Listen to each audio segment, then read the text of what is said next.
Good to go. All right, well, this is awesome. So let me go ahead and start real quick. I'm Dan Heller, president of DeafLink, and you've had a short introduction to Kay Chido, who is our CEO, actually the visionary behind many of the services that we offer. And so, Kay, I'll kind of let you continue on, and we'll go from there. Okay, and first of all, I want to thank y'all for inviting us. I appreciate being called a visionary. I want to let you know that I grew up with deaf and deafblind, and being in a household with kids who have sensory disabilities, and you're the only one that doesn't, is interesting. And lots of conversations around what could be and what should be and the future. And I want you to know that the alerting system that DeafLink has, the accessible hazard alerting system, I'd like to take credit for it, but a lot of those visions came from kids I grew up with. And they were hoping that in the future they would know. And I'm originally from Arkansas, and of course, a lot of tornadoes and stuff like that. And they had sirens, and neighbors would come over and share shelters, tornado shelters. But it's interesting because that was one of the things that the deaf were very strong about, that they hoped in the future that they would have the ability to know equal to that of someone without a disability, to protect their family and their children. And so the vision, was not necessarily all mine. So I just want to give credit where credit's due. And let me talk to you about why is accessible emergency information critical? And these are pictures. Some of the people in the pictures here I know and have been on my staff. And the interesting thing is, everyone needs access.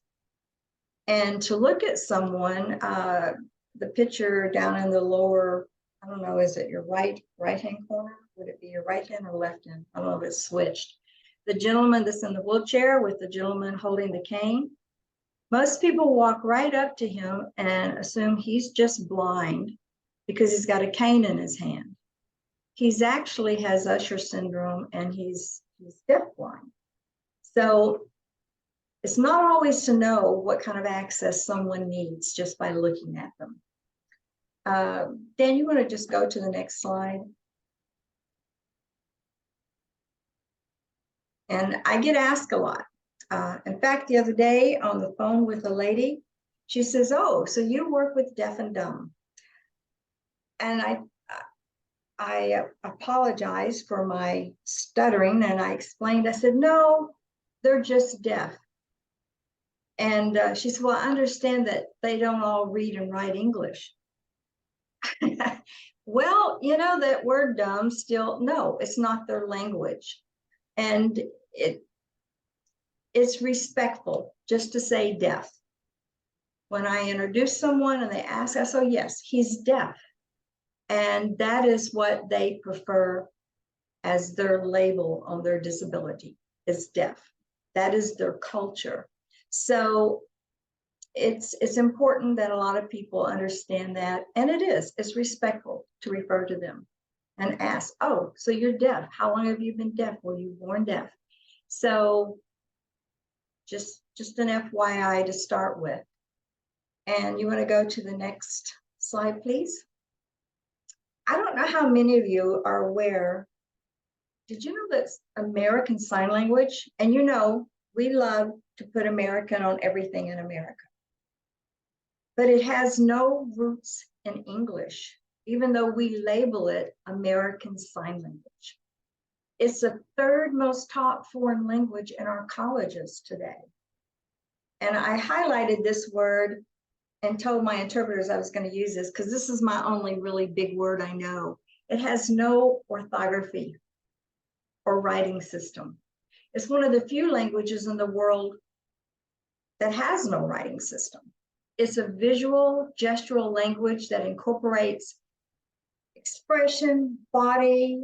You know, when I talk, the interpreter is going to show on their face, on their body, like, Kay's talking again, you know, and that expression of like, Kay's talking again is going to let them know that a little bit of humor, but being, you know, it's in there. Without that, it would just be a blank message with no inflection like you do with your tone. And I want to explain this, how important this is, especially with emergency information. Whether you're talking about the importance of getting vaccine, getting your children vaccinated, whether you're talking about the importance of evacuating. When the interpreter, and I'm going to use you, Kendall, the interpreter, if she just signed, you need to evacuate now, without any expression, it means, you need, maybe now, maybe in an hour or two, but you need to do it now. But when she says, you need to evacuate now, I mean, that whole signed message is done differently. It means you need to get out of Dodge right now, not in an hour, get in your car and go. And these are types of alerting, like in California with the wildfires.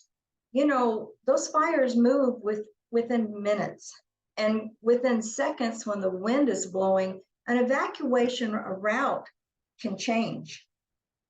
And this is another reason why emergency information that's accessible is so important. If the deaf family on your street is evacuating as well, they need to get that same message in a modality or a language that they understand clearly, so it's actionable to them. Did you know that text message, whether it be on your website about where the shelters are after a disaster, or when you're having a really huge heat wave through where you live and you set up cooling centers, all that information is critical. And if it's not accessible, this is the first community, deaf, blind, literacy challenged, people with dyslexia who have a problem reading words on a website. So again, that information in a text format is only good to those who can read it. And I don't know how many of you, because I can't see you raise your hand,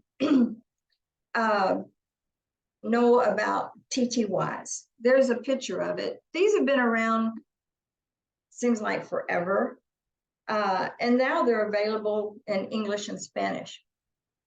Well, I know a lot of people thought, well, you know, we have in our office a TTY, so if someone deaf comes in, we can talk to them. Well, that's awesome if that deaf person reads and writes your language. And that's what's required. The misconception about a TTY is that it was for deaf, who just deaf in general. And let me tell you, I know people who are deaf that can read and write English better than I can. But I also know deaf and have on my staff. English is not their language. They struggle to comprehend any written information. And it's the same if I go somewhere and someone writes to me in Spanish, I don't hesitate to say, I'm sorry, that's not my language. Now, they're not going to look at me like, oh no, did she go to school? I bet she didn't go to school. No, they're going to already assume it's not my language, or I'm going to tell them that. Unfortunately, that's not the situation with a lot of people who are deaf. Growing up with deaf and deafblind, I can't begin to tell you, even to this day with my friends, I'm going, why did you sign that document? Do you even know, did you understand what it said? Well, no, but I didn't want them to look at me like I was stupid and couldn't read. Well, look back at them like they're stupid because they can't sign. I mean, it's so sad. And sorry, Bambi and KJ, I don't think Dan warned you. I get like that. So it's a matter of education, but in general, especially the older deaf community, will not tell you, I'm sorry, I can't read that. It's not my language. And they would need an interpreter to do it. So TTYs were always meant for those who can read and write. To use it, that's required. So majority of the deaf community who are ASL users, those TTYs mean nothing to them. Now, I don't know how many of you are familiar with VRI, video remote interpreting. Pretty much across our nation, when a deaf person hits an ER or even a police department. Here in our backyard, our police department in Houston, they have this available on the laptops in their cars, which has been a godsend in so many situations I can't even begin to tell you. VRI is paid for by the doctor's office, by the minute, or the police department, however, whoever's using that to communicate. Because the responsibility, as y'all know, with the ADA to provide clear and effective communication is on the shoulders of the facility where a deaf person is seeking services. So VRI can come up on your phone, it can come up on an iPad, a tablet, your computer. If you knew how many times I have had video calls from people, yes, my cell number is actually out there and I have never changed it. I believe that if you say you serve a population, they should be able to get a hold of you. And I get inundated with calls, and it can be anywhere in the United States, sometimes Canada, who are asking, I need help. I went in here and I needed to talk about electricity. And you know the rolling brownouts? Usually that's not explained to the deaf community. And maybe that deaf mother, in some situations where I've had calls, my child depends on electric help breathe. Every 4 hours must electric help breathe.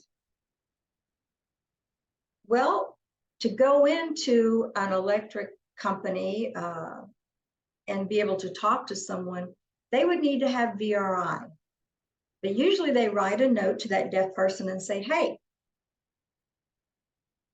we don't do that. You need to bring your own interpreter.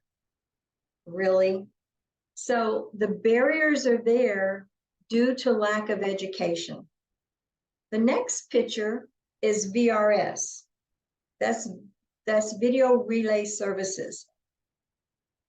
The picture is of a deaf lady using this. Deaf can call and order pizzas. They can call and yell at me for not doing something that they needed done. They can call your cell phone and talk to you.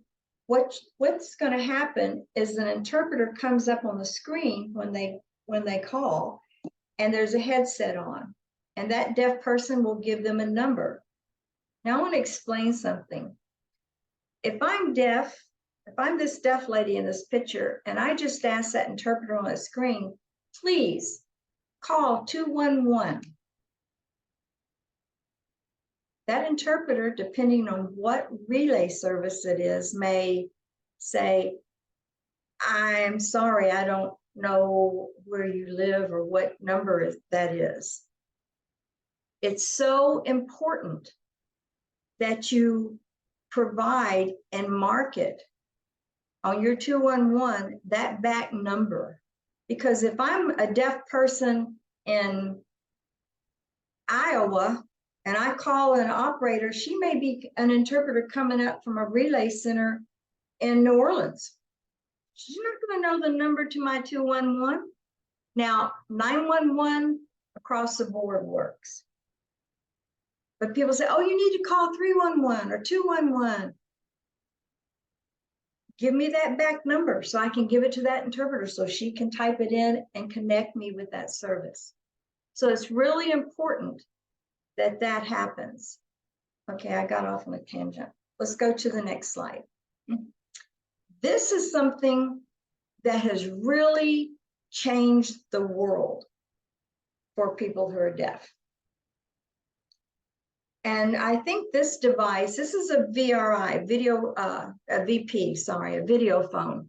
And you can put all your contacts. Actually, this is a picture of one that's in my house. And I use it because I do work with deaf on working with them with make calls to places for services. Excuse me. This piece of equipment is so important in the life of a deaf person. And I tell you why. They will pay for internet into their house before they will pay for medication. Because this is the only way, or else on their cell phone, that they're going to be able to call for 911 if something was to happen to them or their children. And being provided with this piece of equipment is awesome. It does. It houses all the emergency numbers, houses all your friends' numbers. All you do is click on, you know, a picture. There's rooms for pictures there. And this is free to them. It's given to them by relay companies that are funded by the FCC, and it comes off of your phone bills, just a smidgen every month. So, and people say, well, oh, then they can do this on their computer. Not all people who are deaf, especially if they rely on sign language, have a computer in their house. If I'm deaf and only use my signing, why do I need a computer? I'm not going to search the web if I can't read your text. I'm not going to, you know, maybe Facebook, but I can do that on my phone. And in most states, people who are deaf, blind, they can get vouchers for equipment they need, including cell phones. And you may want to ask if that's available in your state as well. But this really changed the world for a lot of people who are deaf. Next slide, Dan. Okay, I tend to use pictures a lot. You notice there's very few words on any of my slides.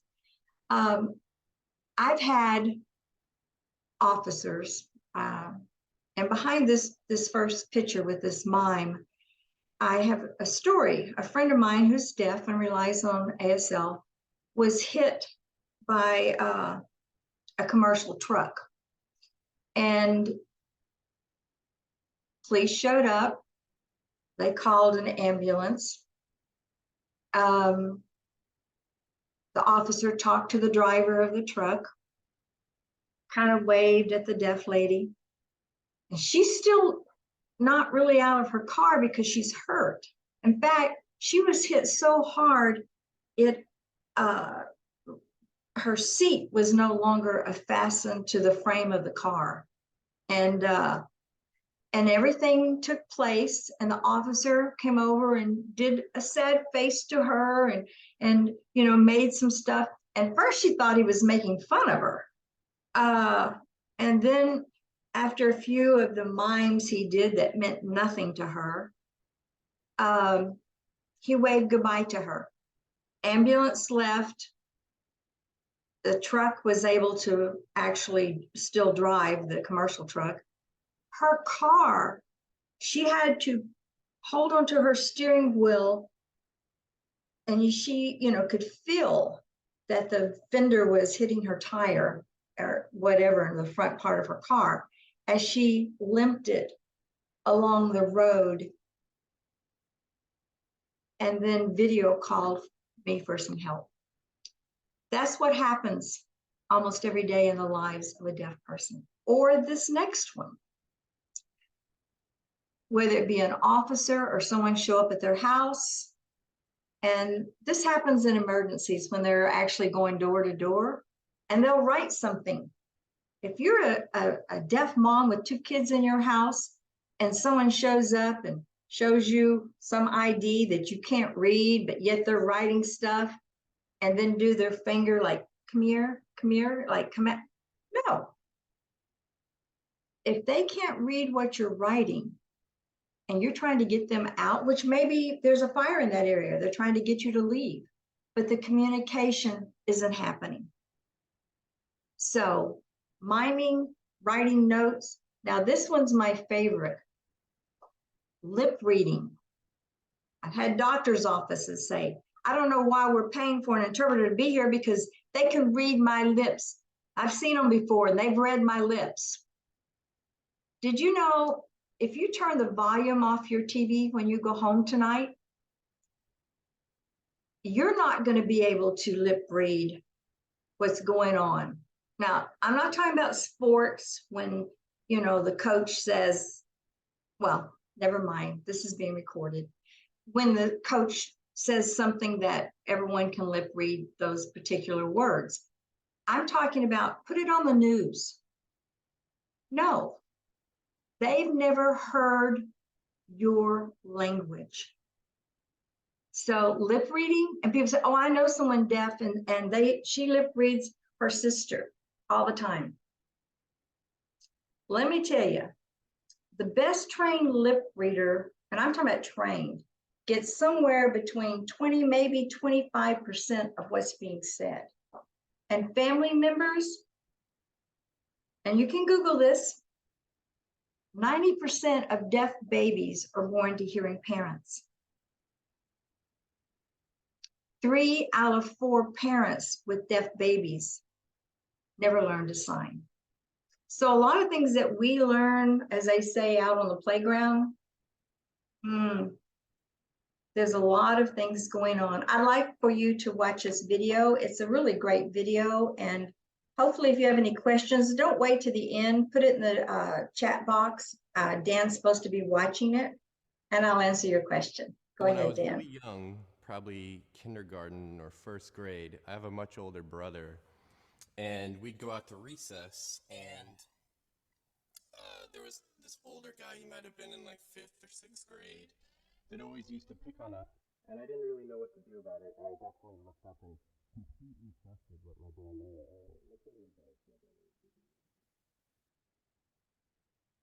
Today we went to a high school and I pet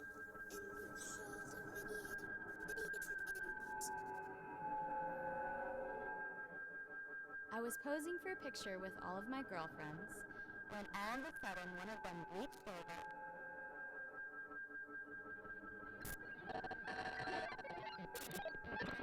Can you read my lips? Can you read My lips. Can you read? Can you read my lips? Can you read her lips? Oh my god, Clementine loves bread. She stole a loaf off the counter. Can you read his lips? I have 2 dogs, one boxer, she's 7.5, and one mixed breed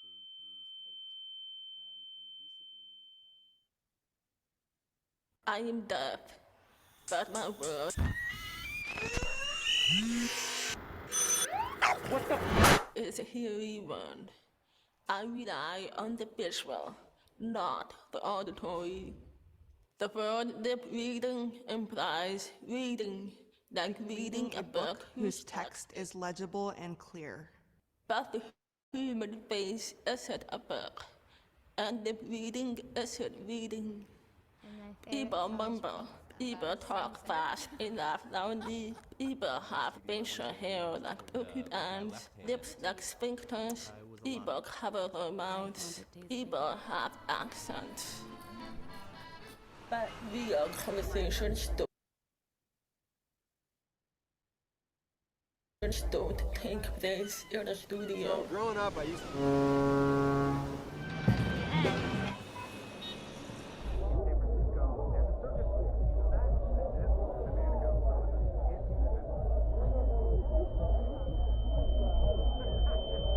I'm putting together a puzzle without all the pieces. I look in on your mouth. I try to grasp with one sense information intended for another. There have been times when I've questioned why I even tried to read the way through this swamp, when I could just use sign language. Some deaf people choose to do just that.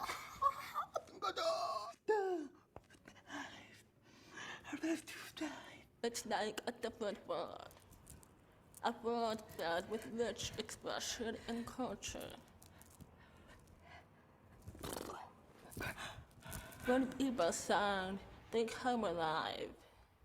But I know I want both worlds. Communication is never a given. Okay. So now, go back to some equipment real quick. I don't know how many of you may have CapTels phones in your office. These are VCOs, voice carryover phones. Nope, not for deaf. We had, a lot of people say, oh, I have, come let me show you what I have in case deaf come in. Nope, that's for people who are hard of hearing, who can still use their voice but can't hear. And it will come up printed on the screen what the person that they're talking to is saying, but yet they can still use the receiver, the handheld receiver, to voice for themselves. Okay, let's go to the next slide.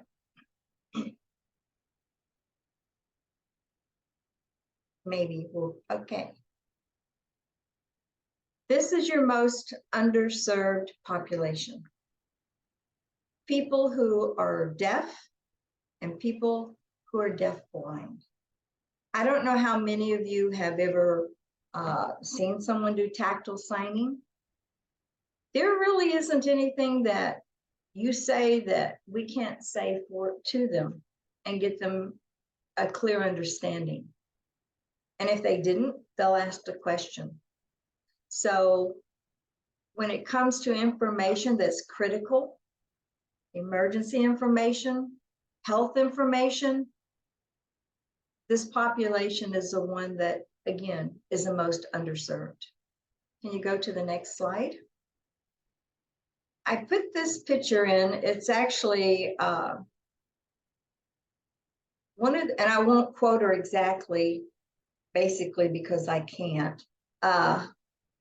But Helen Keller said, being blind separates you from things.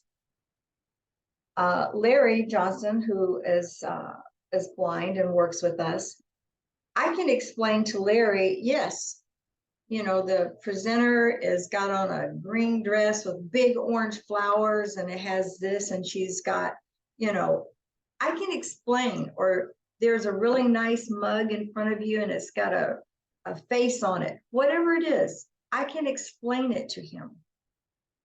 But being deaf separates you from people.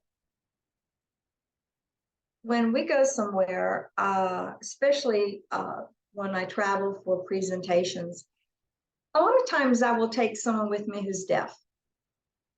And people will come in the room and they'll kind of wave at him, but rarely do they approach him. Being deaf separates you from people. A lot of them feel awkward and aren't sure how to interact. Trust me, go over and do whatever. It is so appreciated. If you're learning to sign, try it out. If you sign it wrong, they'll laugh a little bit and then they'll help you fix it, teach you the correct way. But always, making that effort means more than you know. Now, not all people who are blind use Braille. And Larry Johnson's been trying to teach me to read Braille for more years than I can tell you. And let me tell you, that stuff is hard. But Larry takes notes. I have friends who are deafblind.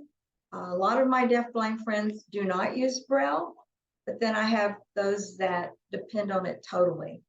And nowadays, even when there's emergency alerts well, our alerts will actually raise the dots on refresh Braille readers to provide inclusion to emergency and critical information. But there's all kinds of things out there that the market's starting to show. These are some of the new technologies. It's hard to see in this picture, but this is a dot watch. It's a little bit bigger than my Apple Watch.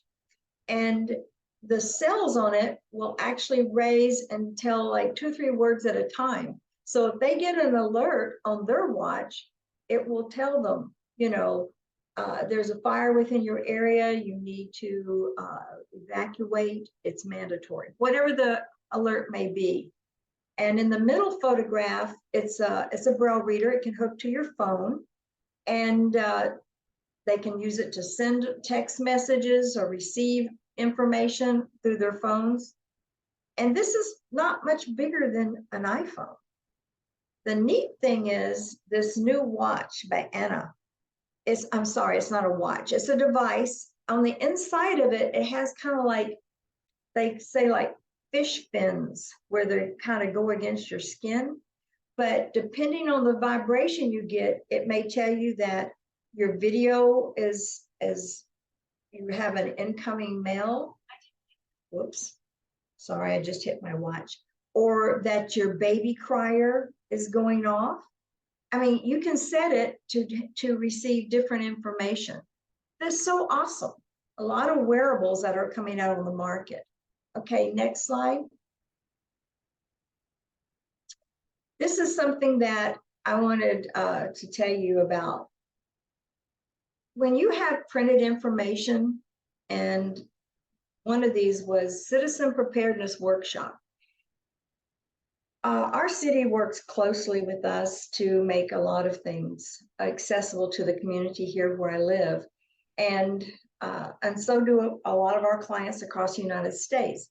But this is so awesome because when we put a QR code on your information, all of that text can come up voice, sign, and accessible to Braille readers. Now, to take it a step further, the one All About Us that we worked with the county on aging services, because they learned that the deaf community didn't even know they existed, as well as most of the services they had to offer.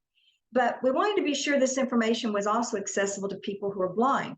Now, Larry, who again is someone who's blind that works with us, he's going, Kay, I don't want to have to figure out, run my phone on the front sheet, the back sheet, not move it too fast, miss a QR code.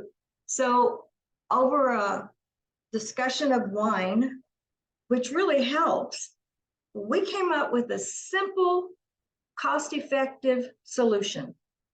Clip off the right-hand corner. And if that right-hand corner that's clipped off is in your right hand, that QR code's right above your hand, right there. And someone who's blind, if it's in your left hand, you've got the wrong side of the paper. Put it in your right hand. So some simple, cost-effective solutions. Love to share this with y'all. If you're interested, let us know. Next slide, please. Because I'm talking too long, I'm trying to get through these. I've already touched base on this. When you put stuff out to the public, call 211 to find warming centers in your area. 211 is not always accessible, depending on what relay. Remember the relay, when I'm deaf and I bring up on my computer screen that interpreter, I may be using Purple. I may be using Sorensen. I may be using, different providers. Some of them do not have access to the 211 numbers. Need to mark it and put on there, call 211, and then in parentheses, put what that number is when you're putting information out to your public. So if they're deaf, they can actually call. And making your text accessible. When you say go to this www website, what if I go to your website? I can type in if I have that device. I can do it on my phone if I'm deaf. But here's your website. None of it's accessible. It didn't help me at all. Okay, next slide. Y'all all are familiar with the ADA about making information as effective for your disability population equal to that of someone without a disability. That's a big ask when there's an unfunded mandate. But there are solutions that can be done. And even clipping that corner and putting that QR code, there's some cost-effective solutions, especially if you've got information that's redundant. Make it accessible. If you put it on your website, right on the front page, when it comes up, put the logo and or click, and show the hands so they can find it. Them having to search through a website, it's not going to happen. So next slide. Okay, this is where I get to turn it over to Dan, and if he runs out of time, it's his fault. Thank you all for your patience, for listening to me, and if you come to Texas, come on down. We'll have a margarita and go to the Riverwalk. Go ahead, Dan. Thank you, Kay. What we want to visit with about real quickly is the accessible hazard alert system, and everything that Kay talked about really leads up to the services that we provide in the emergency alerting space.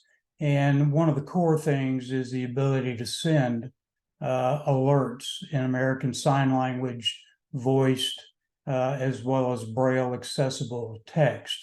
So we won't go through, in the essence of time, we won't go through all of these items. Since this is being recorded, you can go back and look at it maybe later on. But I wanted to give you an example of what an alert would look like. This is an alert that was issued through San Antonio for a tornado warning.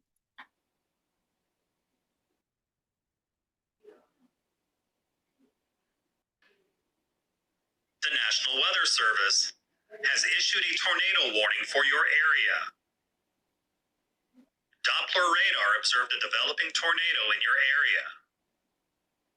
If you are in the path of this storm, move to an interior bathroom, closet, or hallway on the lowest floor of your building. Cover yourself with blankets, pillows, or a mattress for protection until the storm is past.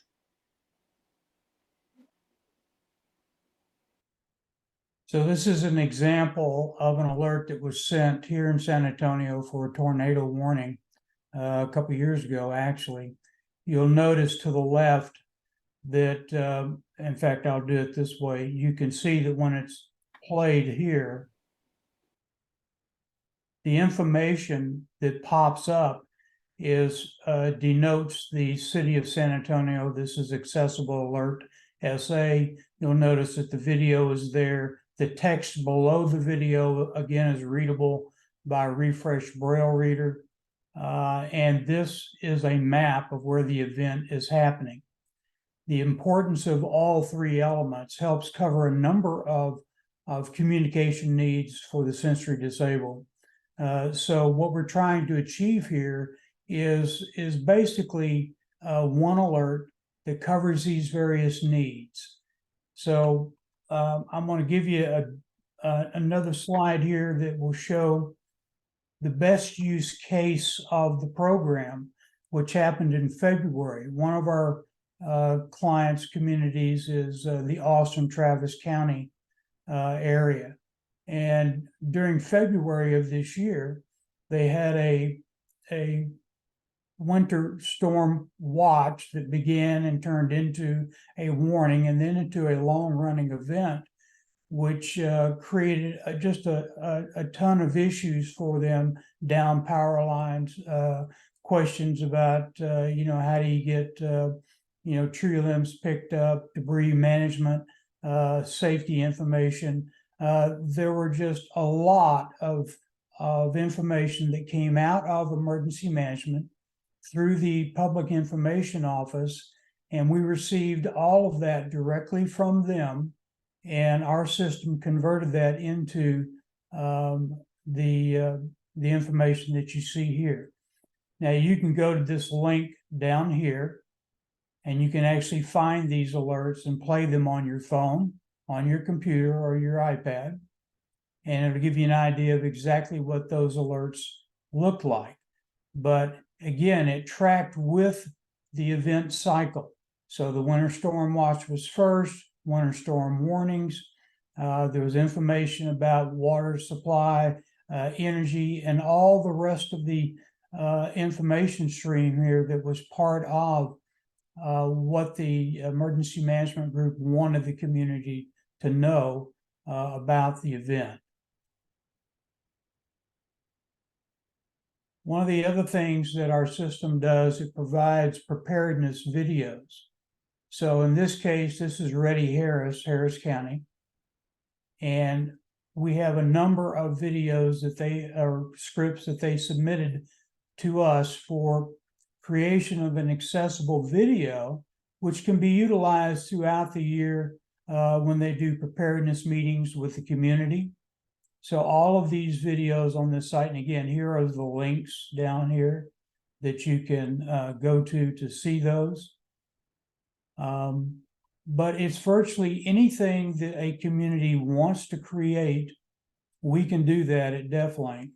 And so in this case, it was evacuation assistance. Here was how to create a go kit, if you will. So preparedness is critical. And that's one of the features that the program can provide. Here are some of the clients that we have around the country. You've got Alert Long Beach, you've got Austin, Travis, Fort Worth, Oklahoma City. And what I wanted to mention to you was very interesting. On Monday, we had a presentation that we did for NOAA. So what you see here is a basic mock-up of what the alert system might look like for Region 1, which includes Orleans, Plaquemine, St. Bernard, and Jefferson parishes. We did a live demonstration. We showed the ability to turn this messaging within 15 minutes or less. And we were asked to go ahead and produce a proposal for a program here. So I'm trying to get through this fairly quickly if I can. So if there are any questions, you can certainly ask. But basically, the way this works is emergency management would send the messaging to us. We would convert it. It would come out back produced in these formats. And then it would go to the AHAS subscribers. And so it'll come out in an SMS format with a link to all of these features, video and the map attached. And the other thing is these videos are produced in a air-ready quality for local TV stations. So if they wanted to grab this information, they could actually put it up on a TV station. So that's kind of the real quick process. Here's information about DefLink. And all of this, again, is recorded. And so I'm assuming, Bambi, at some point we could share this with everybody. So I wanted to leave a little time for questions, if there are any.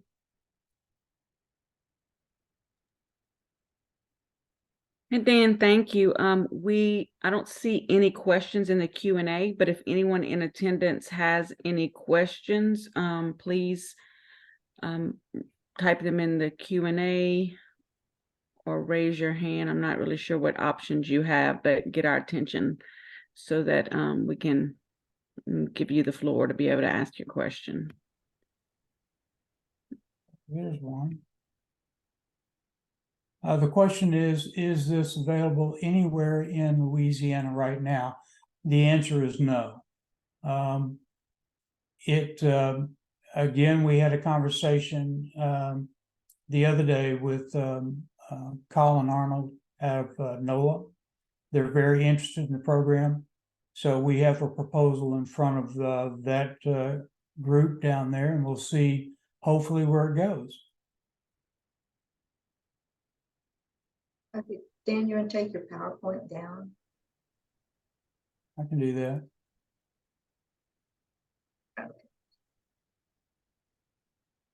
So question, what would the process be to get started in our own community?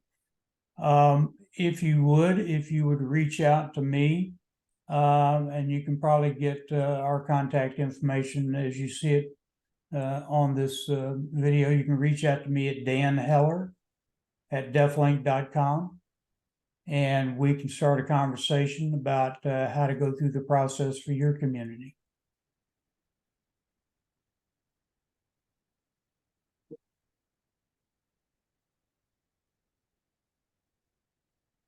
We really enjoyed the opportunity to talk to y'all. And thank you. Thank you for everything you do and the people you take care of. Just thank you very much. Y'all have a blessed week, and Well, there's one more question, Kay. awesome. Okay. It says it looks like you're a national, correct? And the answer is that these services can be utilized with any community that wants to reach out to the sensory disabled. We're pretty heavy right now in California. Colorado is new, and so they just came on about 4 weeks ago, and we're hoping that Louisiana and DeafLink can find a way to work together as well. And we Oklahoma keeps us pretty busy too, but we are available across the United States.